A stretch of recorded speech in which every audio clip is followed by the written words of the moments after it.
Сәлем, қыздар, қалдарыңыз қалай? Қыздар, мен мына косметиканы 1 ай бұрын ашқан болатынмын. Өзім қолданамын деп, негізі бұны сатқан болатынмын. Мен уже бір-ақ штук қалғаннан кейін өзіме алып қалдым, пайдаланып көрейінші қандай екенін депші.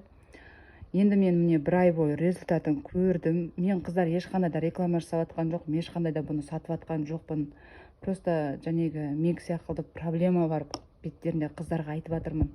Менің бетім негізі қарадақ болған, потом бұрыннан жәнегі безеуден қалып қалған орындар болатын. Енді осыны қолданғалы менің бетімдегі қарадақтар ақырын кетті. Және де бетім кәдімгі гладкий болып күшті болды. Просто қыздар, мен сіздерге кеңес айтып жатырмын, ешқандай да мен рекламаны жасап жатқан жоқпын. Пайдаланып көріңіздерші, өкінбейсіздер. Мына кремі кішкене майлау. Енді майлы бетке де жақсаңыздар болады, бірақ та қатты жағып қоймаңыздар. Қатты жағып қойсаңыздар, кәдімгі беттеріңіз жылтырап шығып кетеді. Құрақ бетке өте жақсы мынау. Өйткені қазір тем более күз уақытта бетте адамның бетінде, қыздардың беттерінде проблема болады. Тоналка жаққанда беттерің кәдімгідей қабыршықтанып кетеді ғой.